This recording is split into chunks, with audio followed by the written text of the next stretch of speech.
that I know that you had a hand in putting on, and we had just a terrific turnout this year. Sure. There's the mayor with Senator Scott Brown, who was the Grand Marshal this year, which is a terrific booking, as they say. It was wonderful to have the senator here. Some of our veterans, they were on there's our Board of Aldermen, and like I said earlier, a great intern that's going to be, I believe, with Scott Brown. Well, before we go off this picture, let me just tell you who's in this here. We have Alderman Swiston, we have Alderman Fuller, Alderman Baker, Alderman Yates, my son David, myself, President of the Board of Aldermen Scott Lennon, excuse me, and Alderman Gentile, and also Alderman Ciccone was there, and of course Alderman Merrill was there. Alderman Steve Linsky, you don't see him here, he plays in the American Legion Band as well, and I hope I'm not forgetting anybody, but there was a good turnout, and hopefully next year we'll see even more. Yeah, I mean, I was very happy with what you had there, you know. Yep.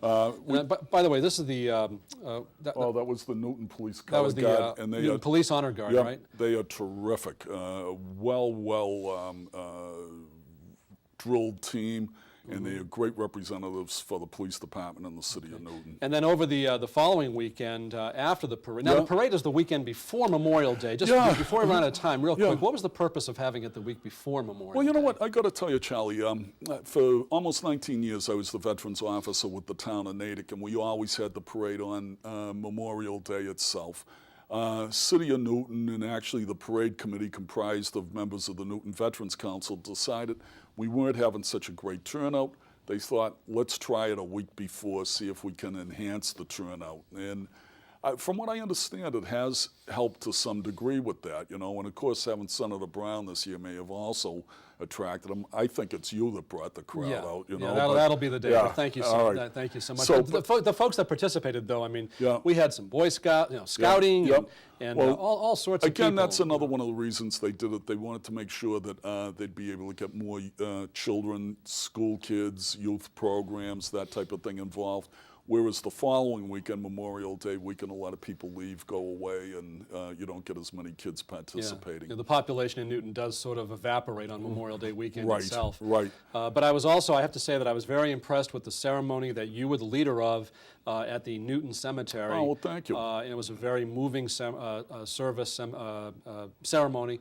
And that was actually on the Sunday right before Memorial Day Monday. And a lot of folks turned out for that, and it was a wonderful thing. And if people are in town next year, it might be something to think about to come over and honor the folks that have served the country in whatever way we possibly can. Well, thank you. You know, and I do think it's important, and particularly right now, when we have people putting their lives on the line over in Iraq, Afghanistan, perhaps elsewhere, if they can't count on us to remember our past heroes, how are they gonna have faith that we remember them today? Exactly. And I always have one saying, and it's that it goes like this. It says, "Poor is the nation without heroes, but beggared is the nation that has them and forgets them." And so we don't want to forget our heroes. So, John MacGillivray, thank you so much for coming in, for all the work that you have done for the city and will continue to, and for your service to the country. Well, thank you, Charlie, and I look forward to working with you again next year to make Memorial Day a success. Great.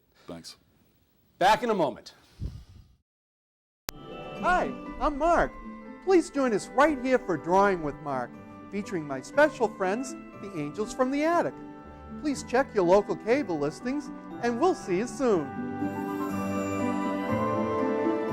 The Angels from the Attic are helping Alex's Lemonade Stand Foundation. Let's take a look. There's lots to do. We made signs, a stand, and now lemonade. We're open for business. Help others. Get your lemonade. We sold every drop. To find out more, please get your parents' permission and visit our website. And thank you. If you're a regular viewer of this program, you know we try to stay upbeat, but I'm having a very hard time containing my outrage at what is happening in the Gulf of Mexico as we tape this program. The BP deepwater drilling debacle continues to leak as much as 1 million gallons of oil every day. Yes, every day. It's hard to comprehend the scope of this ecological disaster. An entire ecosystem is being destroyed, and there's no end in sight. Add to that, we're talking about the loss of thousands of jobs, fishermen, tourism. not to mention the interruption of the food supply in the Gulf of Mexico towns and cities. This is not the forum to try to assess blame. There's plenty of blame to go around, but it is a good time to reinforce how critical it is that the United States government and our representatives take alternative energy sources seriously and provide more and better incentives to industry. Last time I checked, we don't have to drill into the sun to harness its energy. So how about we do what it takes to make solar power more widespread and economically and technically feasible? Now, to be pragmatic, yes, we need oil until we get serious about the other energy sources, but really, is 5,000 feet underwater the best place we can go? How about we try drilling for oil where we can fix things when things go wrong? Because this situation has clearly shown us things occasionally do go very seriously wrong. Before we go, summer is an exciting time here in Newton. July 4th celebration at Albemarle and many other community events all summer long throughout the Garden City.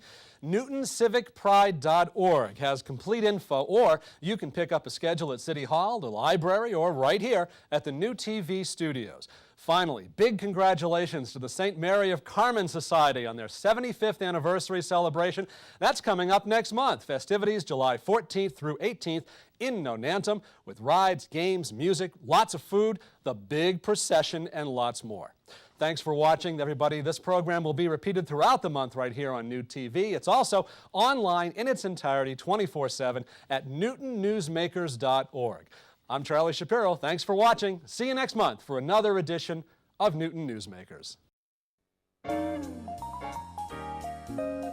Newton Newsmakers is made possible through the generous support of First Commons Bank, Beacon Street in Newton Center, representing the future of banking with an inviting environment, the latest banking technologies, and a personal touch to make banking convenient, simple, and sensible. Also at firstcommonsbank.com.